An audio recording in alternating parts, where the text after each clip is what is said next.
अजक है।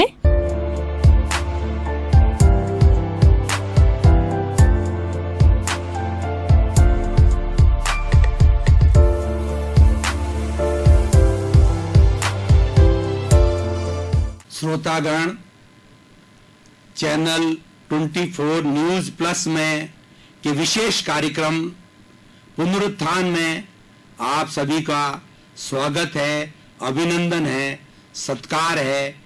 आज हम वसुधैव कुटुंबकम विषय पर चर्चा करेंगे, चिंतन करेंगे, मनन करेंगे, निध्यासन करेंगे कि हमारी धरोहर, हमारी विरासत वसुधैव कुटुंबकम किस तरीके से हमारी एक परंपरा को जीवित रखता है, परंपरा को बनाए रखता है।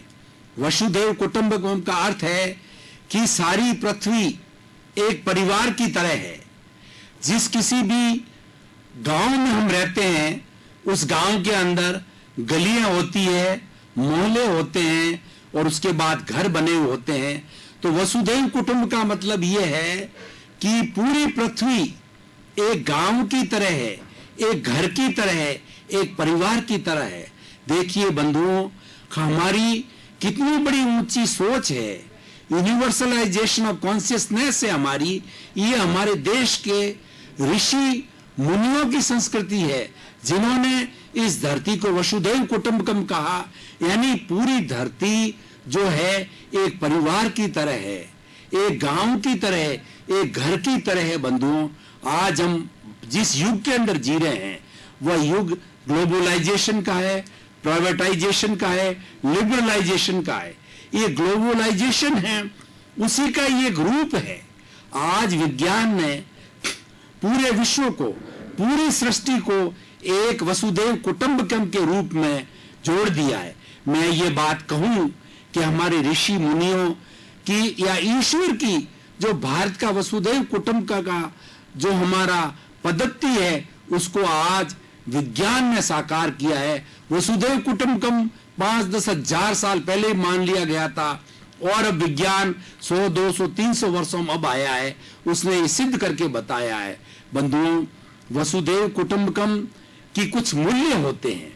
मूल्य क्या होते हैं? सबसे पहला प्रेम का मूल्य होता है, यानी प्रेम एक ऐसा रसायन है जो कि व्यक्ति को व्यक्ति से जोड़ता है। इससे बड़ा इस सृष्टि के अंदर कोई भी रसायन नहीं है। कबीरदास जी ने कहा कि पोथी पढ़ पढ़ जग मुआ और पंडित भयान कोई, ढाई आखिर प्रेम का और पढ़े सो पंडित होए। बंधुओं, प्रेम एक ऐसा रसायन है, भाई और बहनों, प्रेम एक ऐसा रसायन है जो कि व्यक्ति के अंदर बदलाव ला सकता है। प्रेम है वो एक डाकू को संत बना सकता है। प्रेम है वो एक जेल के कैदी को बहुत बड़ा इंसान बना सकता है। आप पूरे इतिहास में जाइए कि जहां प्रेम की धारा बहती है, व्यक्ति में बदलाव आता है। और हम गहराई से शोध करें तो कोई बच्चा, कोई व्यक्ति अपराध क्यों करता है, उसका मुख्य कारण यह है कि कहीं न कहीं उसको बचपन में या यौवन अवस्था के अंदर प्रेम नहीं मिला। 4 कारणों से व्यक्ति अपराधी बनता है, आतंकवादी बनता है, नक्सलिस्ट बनता है। वो कारण सबसे बड़ा क्या है कि उसको प्रेम का अभाव होता है, उसको सोसाइटी के द्वारा तिरस्कार किया जाता है, उसके साथ शोषण किया जाता है। दूसरा होता है उसकी जो आवश्यकता की पूर्ति होती है, जो आवश्यकता के साधन होते हैं वो उसको मिल नहीं पाते हैं। और तीसरा होता है कुसंगत व्यक्ति की सोसाइटी है, बुरे लोगों के साथ के अंदर चली जाती है। और चौथा होता है अति लोभ के कारण व्यक्ति धन की प्रक्रिया में बन जाता है, वो धन को ही महत्व देने लग जाता है, धन को ईश्वर मान लेता है। वह व्यक्ति अपराध, बड़े से बड़ा अपराधी बनता जाता है। लेकिन हमारा जो वसुधैव कुटुंबकम का जो फॉर्मूला है और वसुधैव कुटुंबकम की जो अवधारणा है, वसुधैव कुटुंबकम का जो कॉन्सेप्ट है, वो हमें मानव को मानव बनाता है। और इसके ऐसे मूल्य हैं कि इन मूल्यों को जी करके, इन मूल्यों को मनन करके, चिंतन करके, पढ़ के, सत्संग करके और इन मूल्यों को हमारे जीवन के अंदर डाल सकते हैं। दूसरा मूल्य, बड़े बड़े मूल्यों की मैं बात करता हूं, सद्भावना। यानी जो व्यवहार मुझे अच्छा नहीं लगता है, वो व्यवहार मुझे दूसरे के साथ में नहीं करना चाहिए। मुझे गाली अच्छी नहीं लगती है तो मेरा कर्तव्य बनता है कि मैं दूसरे को भी गाली नहीं दूं। मुझे कोई कष्ट अच्छा नहीं लगता है तो मैं दूसरे को कष्ट क्यों दूं। तीसरी बात यह है कि इस चराचर जगत के अंदर कितने प्राणी जी रहे हैं, सबको जीने का अधिकार है, मरना कोई नहीं चाहता है, हर एक की इच्छा होती है कि मैं अपना जीवन जीऊं। तो जब किसी प्राणी का आप निर्माण नहीं कर सकते, क्योंकि आत्मा अजर है, अमर है, अविनाशी है, आत्मा का रंग नहीं, रूप नहीं, गंध नहीं, वर्ण नहीं, दिखती नहीं, कटती नहीं, जलती नहीं, मरती नहीं, उस आत्मा के द्वारा कोई शरीर पैदा होता है तो उस जो व्यक्ति जन्म लेता है उसको आपने पैदा नहीं किया है, वो स्वयं अपने कर्मों से पैदा हुआ है, अपने पुण्य पाप से पैदा हुआ है और वैसा ही जीवन वह जी रहा है। तो उसका जीवन का हनन करने का आपको क्या अधिकार है? यानी किसी दूसरे के प्राण लेने का हमको कोई अधिकार नहीं है। बंधुओं, आज के परिवेश की बात करें, आतंकवाद फैल रहा है, नक्सलिज्म फैल रहा है और चारों तरफ जितनी ये बुराइयां फैल रही है बंधुओं, ये हमारी वसुधैव कुटुंबकम की भावना के विरुद्ध है और हम हमेशा उसको रोकने का प्रयास करते हैं। हमारे राजनीतिक लेवल पर, हमारे धार्मिक लेवल पर, हमारे सामाजिक लेवल पर, हर लेवल पर हमारे समाज में जो बुराइयां हैं उसको रोकने का बड़े बड़े महापुरुषों ने जो है प्रयास किया है। हम रविन्द्रनाथ टैगोर की बात करें, महात्मा गांधी की बात करें, विनोबा भावे की बात करें, हम हमारे देश के अंदर कितने कितने बड़े आचार्य होते हैं। भगवान बुद्ध की बात करें, भगवान महावीर की बात करें, हम कृष्ण की बात करें, हम महापुरुषों की बात करें, कई भगवानों की बात करें, उन्होंने हमेशा वसुधैव कुटुंबकम का फार्मूला दिया है कि ये सारी सृष्टि सबकी है, ये धरती सबकी है। ये इस सृष्टि देखिए, सारी सृष्टि जो है ये पंचभूतात्मक है। पृथ्वी, जल, अग्नि, वायु और आकाश, 5 भूतों से ये पूरी सृष्टि बनी है, जिसको पर्यावरण कहते हैं। अब देखिए, इस पूरी सृष्टि में, इस पृथ्वी में, इस पर्यावरण में जो जीने वाला हर प्राणी है, इस 5 भूतों से उसके जीवन का निर्माण होता है। हम अपनी बात करें तो माँ के गर्भ में जब पिता का शुक्र और माँ का अंडज दोनों मिलते हैं तो वो मिलकर के एक नई आत्मा उस बच्चे के रूप में जन्म लेती है और माँ के खून के द्वारा, माँ के अवयवों से वो बच्चा 9 महीने तक उसके गर्भ के अंदर बड़ा होता है। और अब देखिए, उसके गर्भ के अंदर ये 5 भूत जो है गर्भ में इसको दिए जाते हैं और गर्भ से बाहर आता है। व्यक्ति जब तक पूरा सृष्टि में 100 वर्ष तक जीता है तब तक वो इस 5 भूतों के सहारे से उसका भरण पोषण होता है। और जब व्यक्ति इस संसार से विदा हो जाता है, जब उसका राम नाम सत्य होता है, तो ये 5 भूत इस बॉडी में से निकल करके पृथ्वी में, जल में, अग्नि में, वायु में और आकाश भूत में चला जाता है। यानी ये साइकिल जो है त्रैकालिक है। ये साइकिल भूत में थी, वर्तमान में है और भविष्य में रहेगी। बंधुओं, ये हमारे वसुधैव कुटुंबकम की अवधारणा है, ये सृष्टि की अवधारणा है कि इस सृष्टि के प्रति हमारा बहुत बड़ा दायित्व है। इस सृष्टि का संरक्षण करने का हमारा दायित्व है, क्योंकि ये 5 भूतों का दोहन हो जाएगा। आज देखिए कि हमारे वैज्ञानिक लोग हैं, कितने चिंतन हैं। वैज्ञानिक तो ये कहते हैं कि अगला जो युद्ध लड़ा जाएगा वह पानी के लिए लड़ा जाएगा, क्योंकि हमने पानी का दोहन किया। जहां हमको 1 बाल्टी की आवश्यकता होती है, हम 10-10 बाल्टी पानी का उपयोग करते हैं, वेस्ट करते हैं। घर में नहाने में, धोने में, किचन में, गार्डन में कितना पानी हम वेस्टेज करते हैं बंधुओं। तो हर चीज की एक लिमिट होती है। तो ये हमारी पंचभूत कहां से आएंगे? आज कितना पृथ्वी का दोहन किया जा रहा है और पृथ्वी को कितना खोदा गया है, ये आज आपने कभी देखा? ये संतुलन असंतुलन होने के कारण से सुनामी आते हैं, भूकंप आते हैं, अतिवृष्टि होती है, अनावृष्टि होती है। इन सब का कारण ये है कि हम इस पृथ्वी माँ का सम्मान नहीं कर रहे हैं, इस प्रकृति माँ का सम्मान नहीं कर रहे हैं, जो हमको जन्म दे रही है, हमारा पालन पोषण कर रही है, हमारा भरण पोषण कर रही है, उसका हम दोहन कर रहे हैं, उसके साथ अन्याय कर रहे हैं। तो माँ ये दुर्गा बनती है। श्रोतागण, हमने काफी गहरा मंथन, चिंतन, निध्यासन, मनन किया। अब ये ब्रेक का समय है, कुछ देर के लिए हम ब्रेक देते हैं इस विषय पर और पुनः इस पुनरुत्थान कार्यक्रम में थोड़े समय के बाद में फिर चिंतन मनन करेंगे।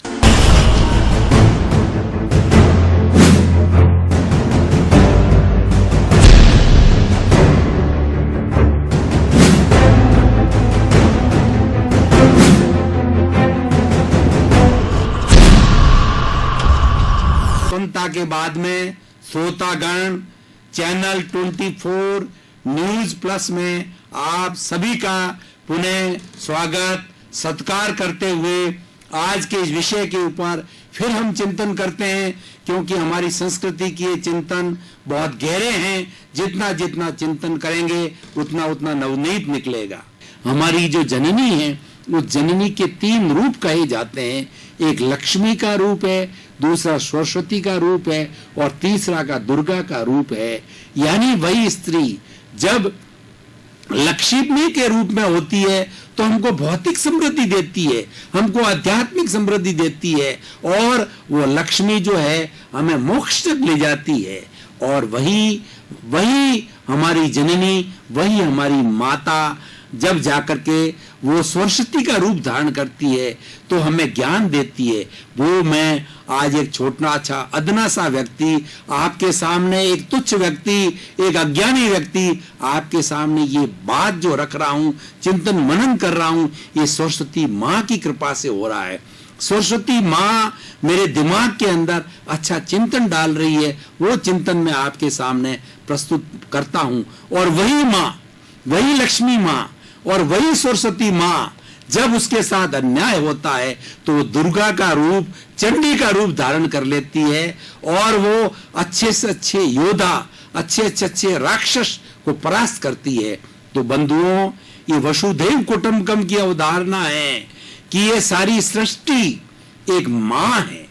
इसका दोहन मत करो, इसकी उपासना करो। हमारी वैदिक परंपरा, वेदों में जाइए, वेदों को पढ़ेंगे तो वहां पर पृथ्वी की पूजा की गई है, अग्नि देवता माना गया है, समुद्र देवता माना गया है।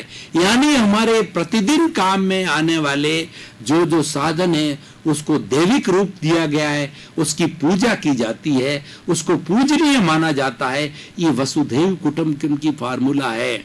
इसी कारण भारत जो धर्म गुरु देश बना, ये वसुधैव कुटुंबकम के कारण बना।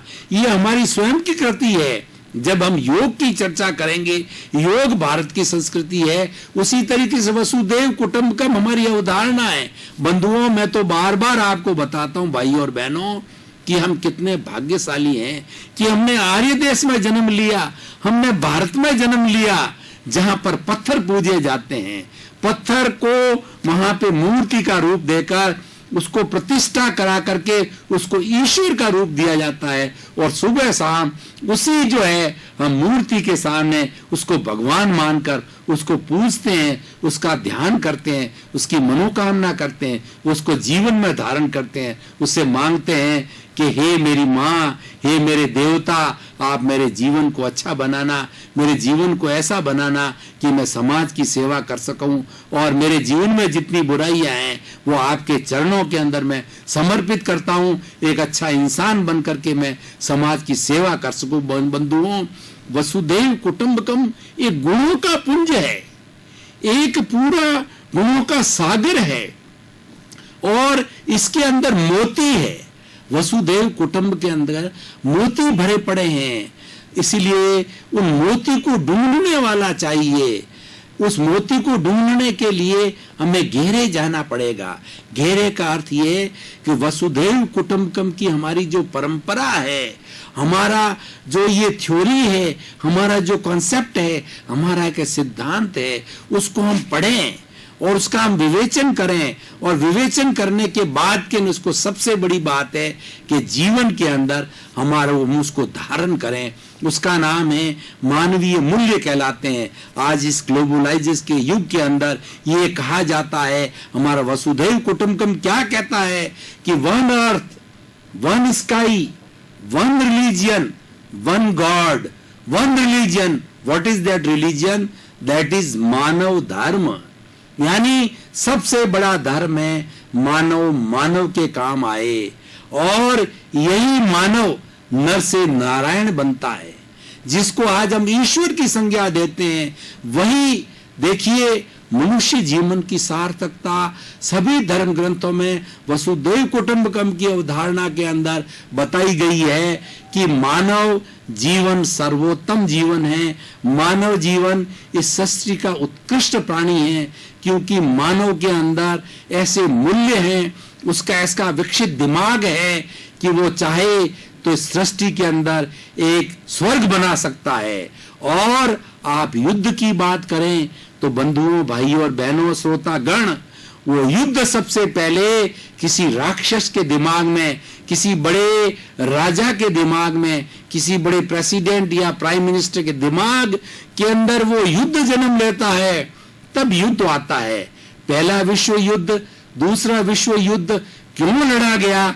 सबसे शक्तिशाली किसी भी राजनीतिक नेता के दिमाग के अंदर वह युद्ध आया, वह शैतानी आई, तब पूरे सारे सृष्टि को बदनाम किया। आज पूरे विश्व के अंदर इतना हथियारों का जखीरा खड़ा कर दिया गया है कि वह कुछ ही पल में, कुछ ही सेकंड के अंदर अगर तीसरा वर्ल्ड वार अगर ईश्वर करे कि वो वर्ल्ड वार न हो, लेकिन अगर वर्ल्ड वार हो जाता है तो सृष्टि कुछ ही क्षणों के अंदर भस्म हो जाती है। इतने बड़े बड़े अणु बम, एटम बम चारों तरफ हर देश ने पैदा कर दिए। बंधुओं, ईश्वर से प्रार्थना करें कि वह समय नहीं आए, क्योंकि हमें इस पृथ्वी पर स्वर्ग का निर्माण करता है, स्वर्ग का निर्माण करना है, स्वर्ग का निर्माण नहीं करना है। स्वर्ग किसे कहा जाता है? जहां सब सुख से रहते हैं, शांति से रहते हैं, अपने अस्तित्व की रक्षा करते हैं, आनंद की अनुभूति करते हैं। बंधुओं, हमारा वसुधैव कुटुंबकम का सबसे बड़ा कॉन्सेप्ट, सबसे बड़ा गुण की बात करूं मैं, वो आनंद। मनुष्य जीवन का सबसे बड़ा सुख है, वो आनंद है, मेंटल पीस कहलाती है।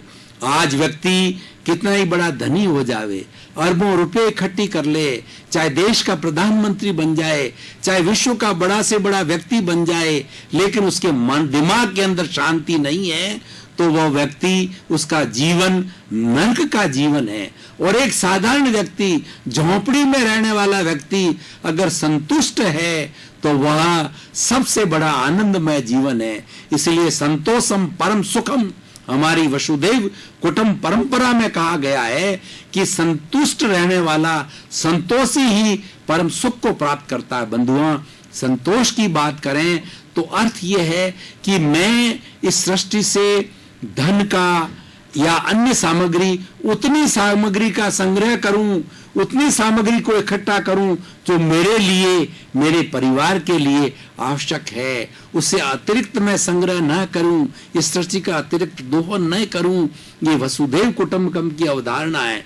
वसुधैव कुटुंबकम है, पृथ्वी से जुड़ा हुआ है, धरा से जुड़ा हुआ है, सृष्टि से जुड़ा हुआ है, और उसमें रहने वाले हम सभी प्राणी हैं, उस परिवार के सदस्य हैं। इसलिए वसुधैव का कुटुंब है, ये ईश्वर का कुटुंब है, ये वासुदेव का कुटुंब है, ये भगवान का कुटुंब है। भगवान हमारा पिता है। वसुधैव कुटुंबकम की परंपरा क्या है कि हमारा सबका जो पिता है वह ईश्वर है। इस सृष्टि का रचयिता ईश्वर है, और उसने सृष्टि की रचना की है। वह एक अच्छा पिता, एक अच्छी माँ, उसकी चाहे कितनी संतानें हो, आज तो 1 या 2 संतान होती है, पहले 1-1 डजन संतान हुआ करती थी। तो उन सब संतान के साथ के अंदर माता पिता किसी के साथ में भेदभाव नहीं करते थे, सबके साथ में एक प्रेम का वातावरण रखते थे, क्योंकि वो माँ बाप तो सबको एक नजर से देखते थे, समभाव से देखते हैं। वसुधैव कुटुंबकम की परंपरा समता पर आधारित है। चाहे आपके साथ में अनुकूल परिस्थिति हो, प्रतिकूल परिस्थिति हो, सर्दी हो, गर्मी हो, दुख हो, सुख हो, उसमें सम रहो। इसीलिए तो है कबीरदास जी में कहा गया है कि दुख में सुमिरन सब करे और सुख में करे ना कोई, जो सुख में सुमिरन करे तो दुख काहे को हो। ये हमारे ऋषि मुनियों की परंपरा, ये वसुधैव कुटुंबकम की परंपरा है। और उस वसुधैव कुटुंबकम के अध्याय से आज पुनरुत्थान कार्यक्रम के माध्यम से आपके श्रोतागण को मैं बताना चाहता हूं बंधुओं, ऐसा सुंदर विषय, ऐसा सुंदर अवधारणा हमारे भारत में पैदा हुई, हमारी खुद की है, हमारी खुद की रचना की हुई है, हमारे ऋषि मुनियों ने हमारे दी है। कितनी सुंदर चीज हमको दी है, उन्होंने हमारे पे कितना उपकार किए हैं। हम भारतीय परंपरा के ऋषि मुनियों के प्रति कितने कृतज्ञ हैं कि उन्होंने कैसी अच्छी परंपरा दी कि मेरी आने वाली अगली संतान सब भाई भाई की तरह प्रेम से रहेंगे, कोई किसी के साथ बुरा व्यवहार नहीं करेगा, सब एक दूसरे के साथ में भलाई का व्यवहार करेंगे। और मैं वसुधैव कुटुंबकम की दूसरी अलग गुण पे जाता हूं, सेवा। बंधुओं, कितना सुंदर शब्द हमारे वसुधैव कुटुंबकम में दिया गया है, सेवा को सबसे उच्च स्थान दिया गया है। ऐसा वसुधैव कुटुंबकम कहता है कि हमारे पर हर व्यक्ति के ऊपर 4 तरह के ऋण होता है। एक देव ऋण यानी ईश्वर का ऋण, वो हर ऋण 4 उतारने होते हैं हर व्यक्ति को। तो जो देव ऋण क्या होता है, हम ईश्वर की भक्ति करें, ईश्वर में विश्वास करें, ईश्वर की उपासना करें, ईश्वर को समर्पित होके चलें। जो व्यक्ति बंधुओं, भाइयों और बहनों, श्रोतागण, जो व्यक्ति ईश्वर को समर्पित होगा वो कभी भी सोसाइटी में अन्याय नहीं करेगा, कभी भी सोसाइटी का शोषण नहीं करेगा, किसी भी अपने भाई बहन के साथ में दुर्व्यवहार नहीं करेगा। तो वो ये ऐसी परंपरा हमारे इस सृष्टि के अंदर, हमारे वसुधैव कुटुंबकम के कंसेप्ट में रखी गई है। सेवा, हम बात कर रहे थे देव ऋण की। दूसरा ऋण होता है हमारा पितृ ऋण, यानी माता पिता जो हमको जन्म देते हैं, पालन पोषण करते हैं। माँ बच्चे को सुख में दुख में, खुद गीले में सोती है, बच्चे को सूखे में सिलाती है, सर्दी हो गर्मी हो उसकी रक्षा करती है।